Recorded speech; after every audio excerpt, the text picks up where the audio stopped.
दोस्तों आदाब है, मैं अनीस अहमद खान हिंद वॉइस से आपसे मुखातिब हूँ।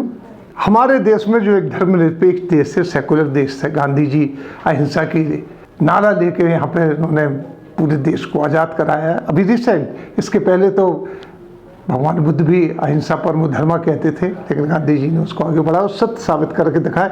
यहाँ पे कुछ अजीब सी घटनाएं हो रही जिनके बारे में बताना चाहता हूँ। एक दो दिन के अंदर 4 घटनाएं हुई हैं जिनको हम बता देना चाहते हैं कि सांप्रदायिकता किस बुरी तरीके से सर उठा रही है और जो देश के लिए बड़ी घातक है। आप ये देखिए, मध्य प्रदेश में एक मुस्लिम परिवार, इंदौर के पास एक जगह है, एक गांव है, वहाँ से एक मुस्लिम परिवार को ये कहा गया कि आप छोड़ दीजिए। कोई झगड़ा नहीं था, छोटी सी बात थी। वो मैकेनिक था, किस कुछ चीज़ बनवाने के लिए दी, नहीं बना पाए टाइम से, वो कहता मैंने बना के दे दी।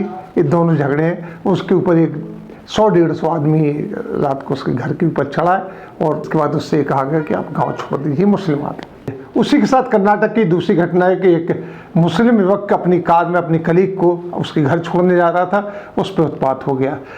वहीं अगर आगे बढ़ते हैं तो जो शाहरुख खान सुपरस्टार हैं, उनके लड़के को किसी भी इल्ज़ाम में बंद किया हुआ पकड़ा गया है, लेकिन अब उसको बताया जा रहा है हिंदू मुस्लिम। चूँकि शाहरुख खान एक मुसलमान है और सुपरस्टार है, तो लिहाजा इसको हिंदू मुसलमान के रंग दिया जा रहा है। इसमें 2 पत्रकार शामिल हैं, बड़े मशहूर पत्रकार शामिल हैं जो इसको हिंदू मुस्लिम का रंग दे रहे हैं।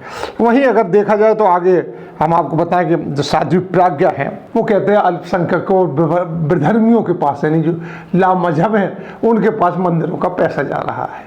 ये 4-5 खबरें एक दिन विभिन्न अखबारों में और न्यूज़ पोर्टल्स पे आना, ये क्या साबित करता है कि देश में चल क्या रहा है।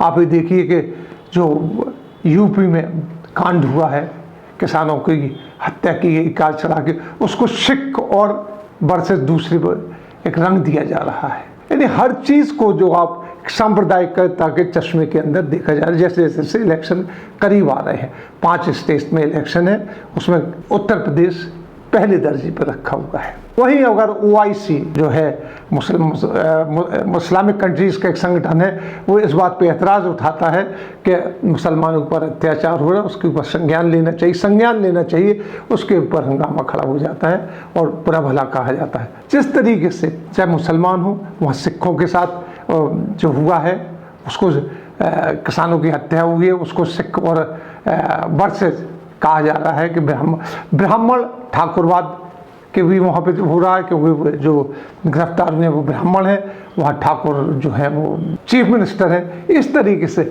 हर चीज़ को सांप्रदायिकता के चश्मे से देखा जा रहा है। लेकिन सबसे ज़्यादा जिसमें नुकसान हो रहा है वो है मुसलमानों का। कहीं हमने बताया कि इंदौर के पास एक गांव से उनसे कहा जा रहा है कि गांव छोड़ दीजिए, दूर चली जाइए। कहाँ चली जाइए ये नहीं बताया, जहाँ जाएंगे उनके साथ क्या होगा। एक गरीब आदमी अपने घर में रह रहा है, उसको हटा दिया जाएगा। अगर कोई व्यक्ति अपने दोस्त के साथ उसको घर छोड़ने चल जा रहा है, डिफरेंट कास्ट के हैं, रिलीजन के हैं, तो उसके ऊपर भी हंगामा हो रहा है। ये देश हम कहाँ लेके जा रहे हैं।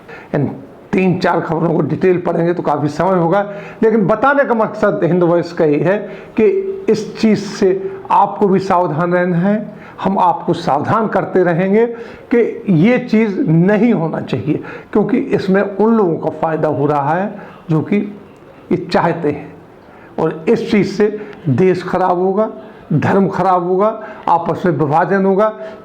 पॉलिटिकल पार्टियाँ तो आती जाती रहती हैं। आज बीजेपी की सरकार है, अगर कांग्रेस की आगे परसों किसी तीसरी की आ जाएगी, ये आते जाते रहेंगे। हमें तो रहना यही है। भाईचारा कहाँ क्यों ख़त्म कर रहे हैं, ये देखने की बात है। इन्हीं बातों को आपके सामने छोड़े जा रहे हैं, क्योंकि इन बातों को, ऐसी खबरों को हम डिटेल नहीं देंगे, क्योंकि उससे सांप्रदायिकता बढ़ने का खतरा रहता है और हमारे ऊपर अंकुश भी रहता है कि आपने ऐसी खबर क्यों दी।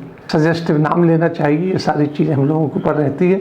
आप गौर से दिए सोचिए कि क्या हो रहा है। इसी के साथ हम आपसे लेते हैं विदा। अगले फिर हाजिर होंगे, तब तक के लिए दीजिए हमें इजाज़त।